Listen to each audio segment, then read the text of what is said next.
What a cool, brisk morning. And this was a total surprise.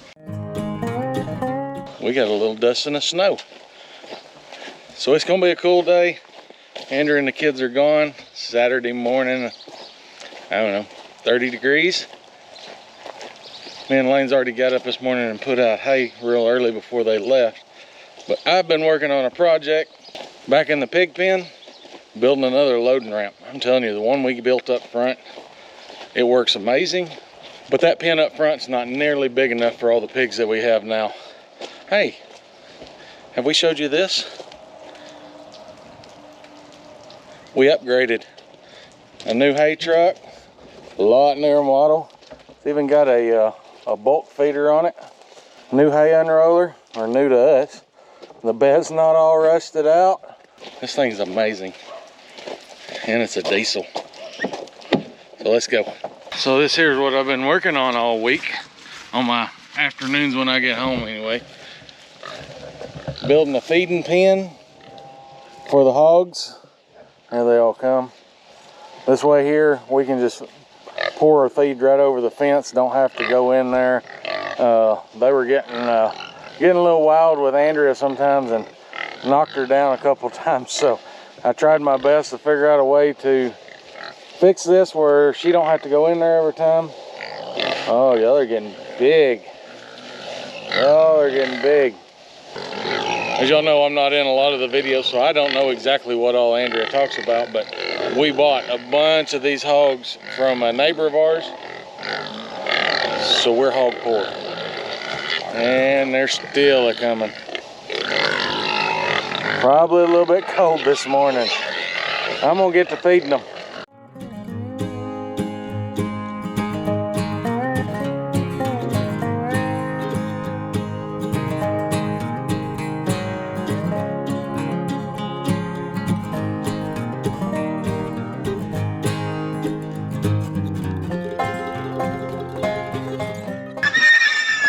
So that's a total of 12 buckets. 12 5-gallon buckets of feed to feed all these things. But you keep your pigs fed, happy, they're a lot less likely to get out.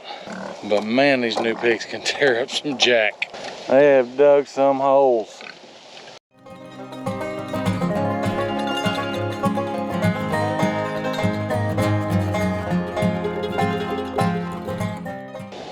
That right there is a lot of pork, So what I've been working on, anyway, we're gonna get back to the point. What I've been working on is this. This is our loading chute. So I've come in here, I've dug holes. And let me tell you, before this rains last week, this ground is hard as a rock. We tried augering. Me and Lane come out here, worked for several hours and couldn't get it all augered out. Because the ground just got so hard. So what we ended up doing is we augered down all we could, which is about 1.5 to 2 foot. And then we went and got a bunch of 5-gallon buckets of water, come back and poured about 7 to 10 gallons in each hole. Let that set for 3 days.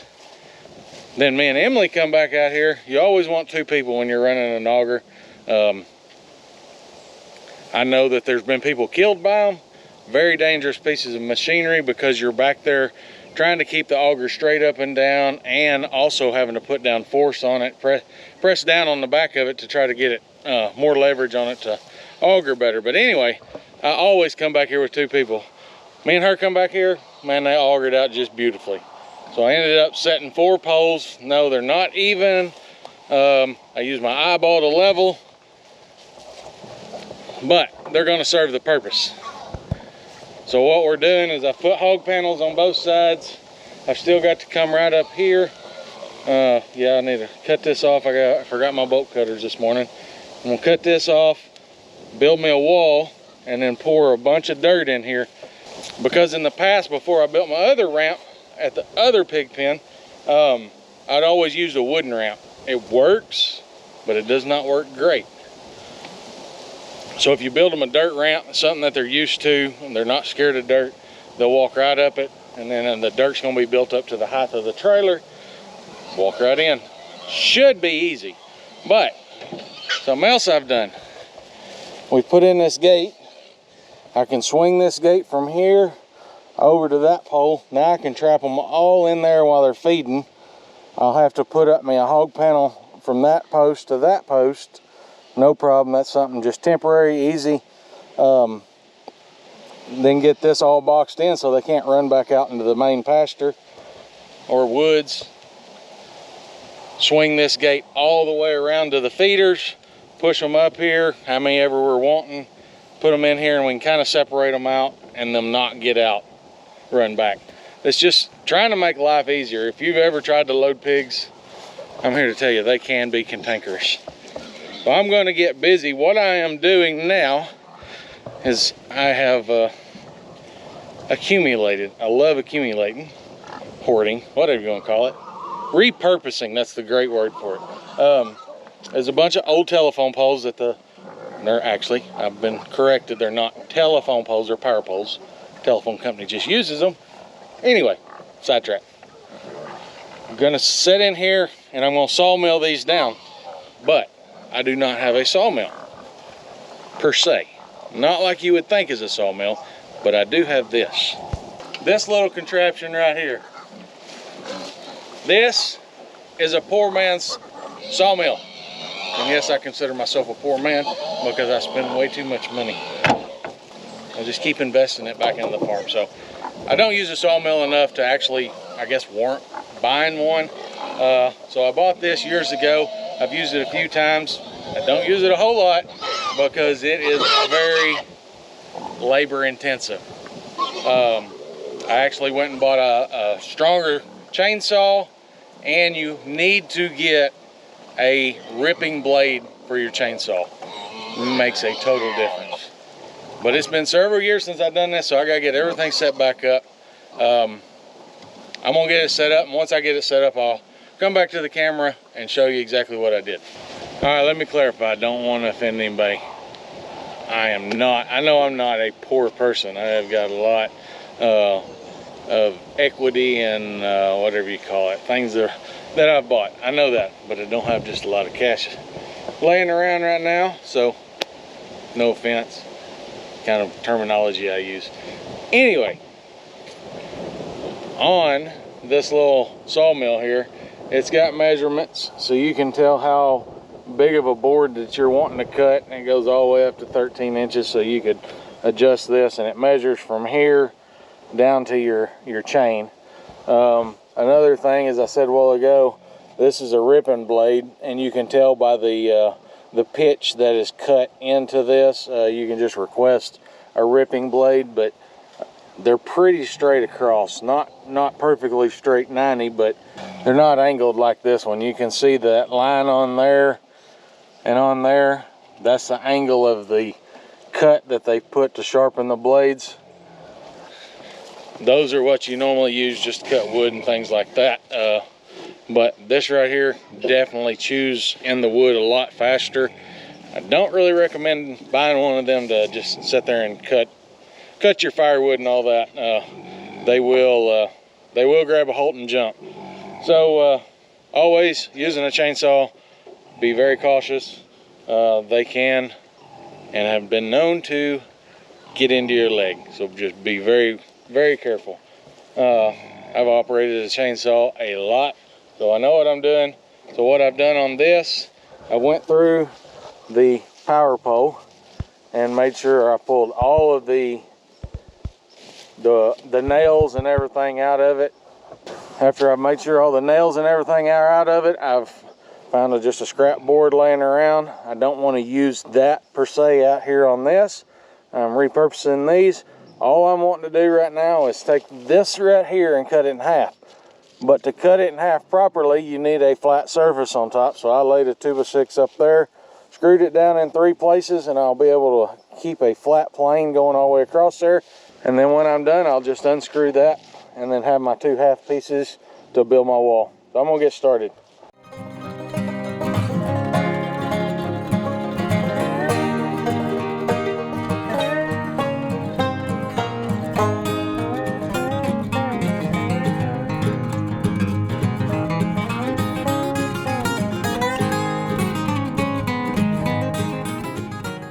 And It's that easy. Yeah, I'm a little out of breath, but nothing bad. That did not take, was the timer got on it? Less than 2 minutes. Cut that. Here's what we got. 2 good slabs. I'm using them.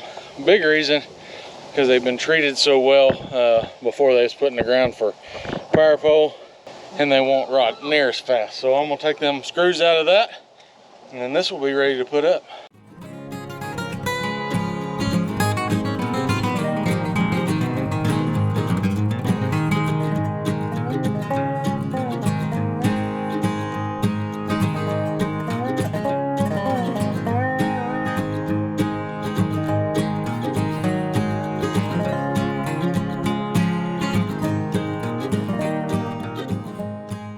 All right, so another really cool feature about this, I'll show you in just a second, but when you get ready to start cutting your boards, I want you to make sure if you get one of these or use one of these, that on your first cut, you got to, so let's say you're wanting to make a 2-inch thick board, a 2 by whatever, you got to account for the board that you're putting on top of that. So you got to add to the 2 inches, the 1.5 inches for a 2 by 6 or whatever.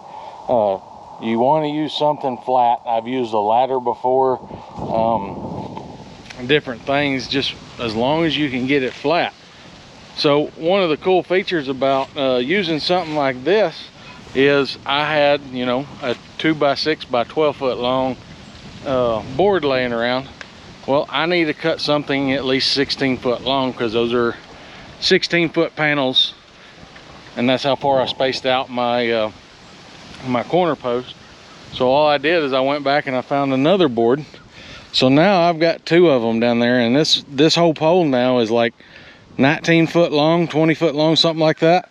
So I just attached 2 of them, made sure they were square, level with each other, and I can just keep on keeping on.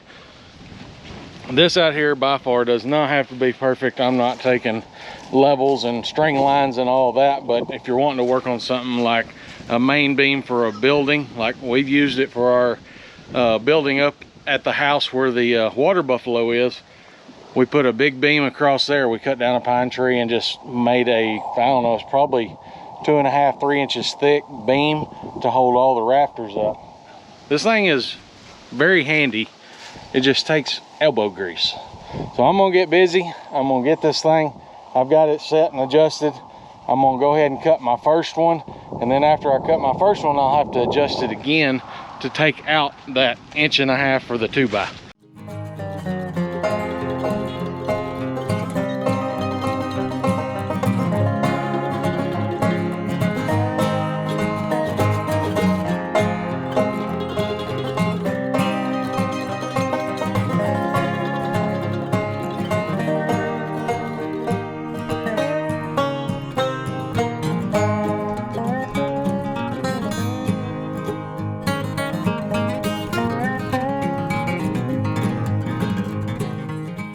So even if you have to go buy a couple of 2 by 6s or 2 by 8s, whatever you need there, I wouldn't recommend a 2 by 4. But if you're cutting a big tree, like something, I think that thing will go up to like 20 inches wide. So if you're gonna go something that big, I might look at a 2 by 8 or 2 by 10. But having to purchase one of them to turn around and get a bunch more long, flat, rough cut beams, well worth the money.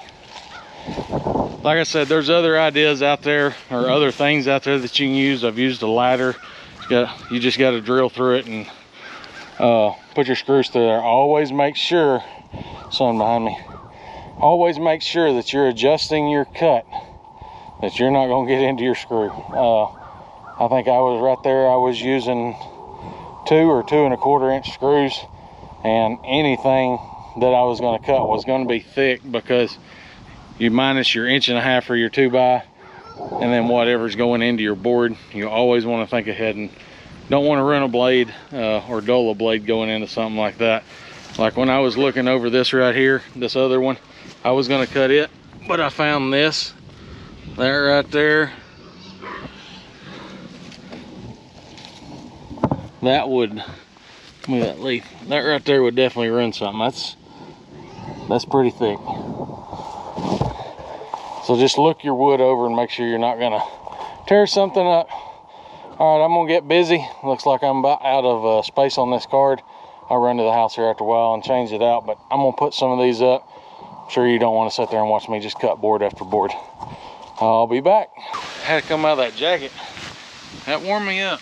I'm not saying it's easy, but it's not hard. So I got 5 good slabs out of that.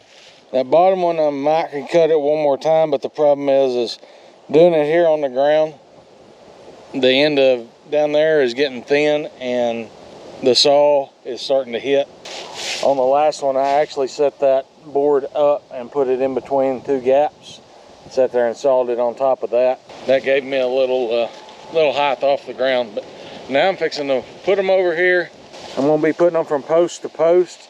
Got the panel there. I'm gonna put a gap in between them, but if you just utilize the hog wire or hog panel, cattle panel, whatever you want to call it, they can and will push through that.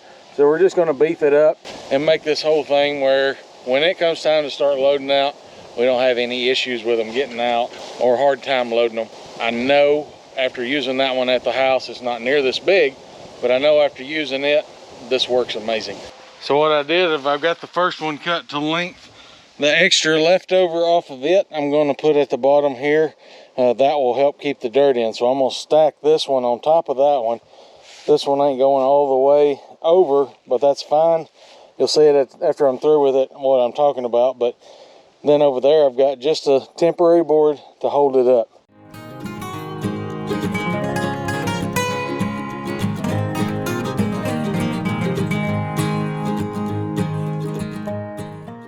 Turn around and do that to the other side. And then also I'm gonna stack a board on top of those.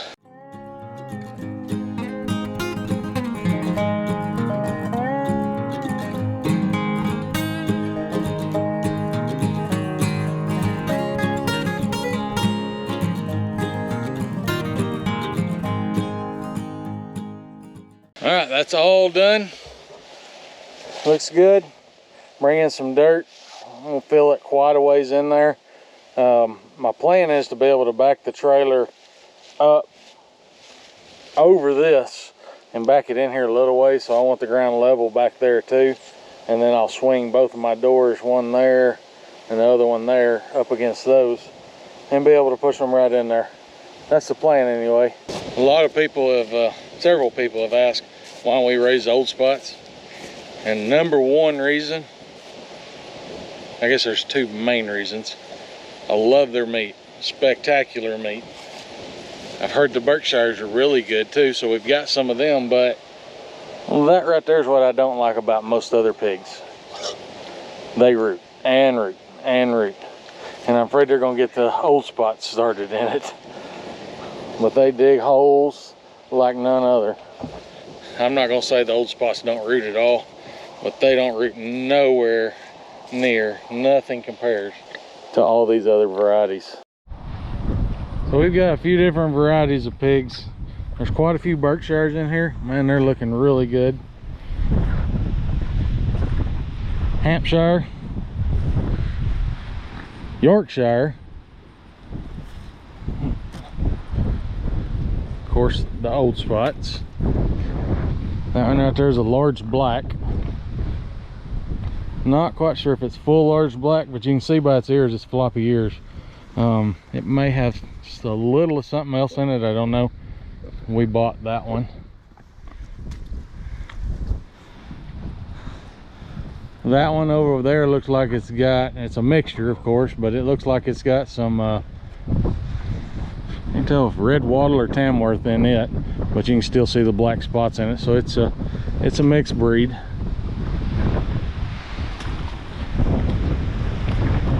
Yorkshire, getting fat. I love having them out here underneath all these acorn trees. It wasn't too long ago this whole thing was just covered thick. All right, that one right there is a red wattle. You can see the wattles on the very front underneath its jaw. Red wattles are really good. That red and white one's got red wattle in it because it's got the wattles, but it's got probably some Yorkshire in it. It's a crossbreed there, but it's definitely a wattle because it's got both wattles on there. Big old spot. More Berkshires. That right there's something else I got to work on today, is getting some more hutches down there. There's a lot of pigs. That right there's got some Mangalitsa in it. Another York. White one over there. I brought an old rotten bale of hay. I'll throw it in here. I'm gonna roll it out and throw it in here probably by pitchfork. Give them some hay for that. Big old York in there.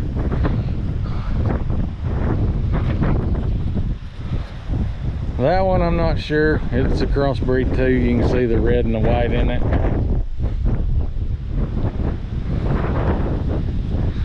Probably got red wattle and Yorkshire both in it, but I don't see no wattles on it.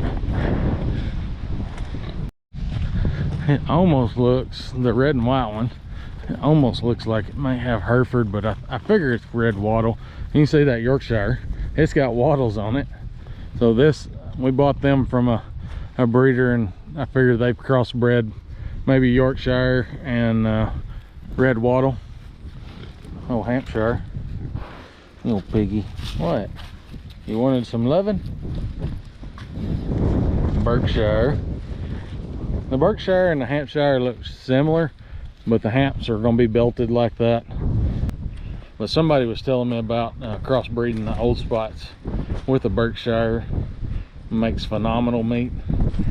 That thought's crossing my mind, but I just don't know.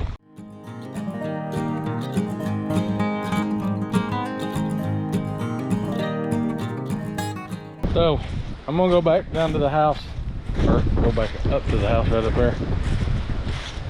Get the tractor, move some hutches down here, get that hay put out for them, and then maybe by then Lane or somebody will be home and help me put the front bucket on here so I can start toting some dirt down here.